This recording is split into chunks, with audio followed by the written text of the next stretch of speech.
What's up, guys? It's Lanthalus YT here, and today I'm here to tell you guys 5 quick tips on how to become a better trader. Without further ado, let's get right into the video.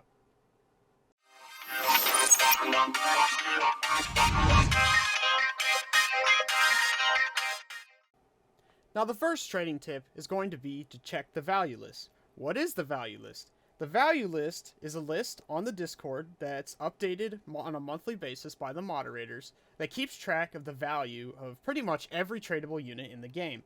Now, this is not always, the best place to find the actual values of your units. There are a lot of instances where your units will be worth more or less of what is listed. However, it is an amazing place to get a rough estimate of the value of what you're trying to sell or buy. When in doubt, you can also use the WRL chat in the Discord. It's a great tool for just a gut check to see what people in the community think about the trade you're doing. Now, be warned, there is a chance that this chat is not reliable. Just like with the value list, there are times when people would recommend the trade that is just not worth it, or in vice versa. When in doubt, always go back to the value list and check it out yourself. See what the trade is worth to you, and see if you think it's a W. The best advice I can give is to look at the demand. Now, the second tip that is super important, in fact, this might be one of the most important tips of all 5, is that demand is king. In every trading situation, you are always looking to get the unit that has higher demand. The reason for this is because, as you can see on the screen, look at Jozo.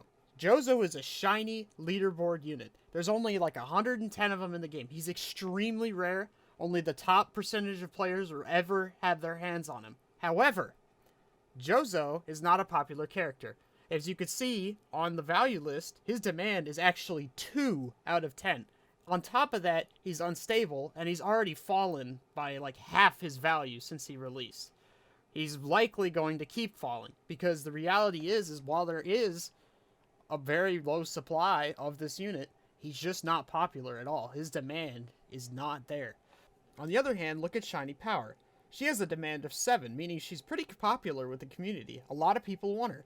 Now, there might be thousands more of her than Jozo. However, because of her demand, people are willing to pay significantly more for Power than they would ever pay for Jozo.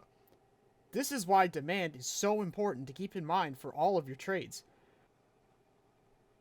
For the third trading tip, it's pretty straightforward. However, you never really want to take bad downgrades. Now, what do I mean by this? Well, if you take into account, the first 2 tips with demand and the value list, bad downgrades becomes a lot more apparent. When it comes to bad downgrades, as you can see on the screen, I have an example. By looking at the value list, you could clearly see that this trade is not of equal value. On their end, they're getting massive overpay for their unit. Now, even though Chainsaw Hybrid might be low demand as a unit, he's still worth around as much as Yoshina is. With this in mind, Chainsaw plus an SSS damage for 1 shiny is very much not a good deal for me. Now, while this example might seem a little bit simplistic, like, yeah, no wonder that's a bad deal, it can very easily become very confusing when you get into higher value and higher demand units. Just keep in mind, is it something that you'll be able to profit from?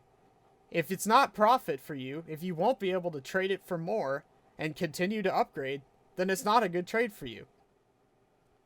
The fourth trading tip that's very important to keep in mind is that you always want to be keeping in touch with the new units. You want to keep an eye on what's coming out whenever a new leaderboard unit drops, a new tournament unit, whenever something new really becomes tradable. I know in a couple days, the high school DXD units are going to become tradable.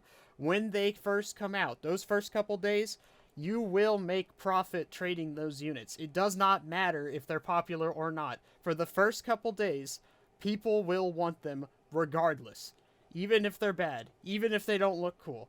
It is 100% worth investing in these new units as long as you can retrade them for a profit before they become unpopular. A perfect example of this would be Najiri. Najiri is the new leaderboard unit that was introduced with the last update. Now, Najiri might be extremely rare, but to keep in mind with Jozo. Jozo was also an LB unit. Now, look at Boros. Boros is an extremely valuable, extremely high demand shiny. He might be more common supply-wise than Najiri. However, the demand makes it so that he is significantly more valuable than Najiri. Those first couple days, I was able to trade my shiny Najiri for a shiny Boros 1-to-1. Then, I was able to trade shiny Boros for a ton of rerolls, which I used in my last video of 1,205 rerolls that I got all from trading. Now, the fifth tip is honestly one of the most important ones to keep in mind. When you're trading, it can be frustrating. You can hit roadblocks, you can have no good offers for hours, maybe even days. But if you're not patient, you're not going to get that one offer that you've been waiting for. You gotta be patient, and it can be hard. It can be very hard. But if you're patient, if you wait it out, you will find a deal. It's just a matter of time to find the deal that's right for you. I hope you enjoyed the video. In the future, I'm going to continue to give out more trading tips, as well as some guides and videos of me trading myself. Please remember to like and subscribe if you want to see more of my content in the future. Until then, good luck, and thanks for watching.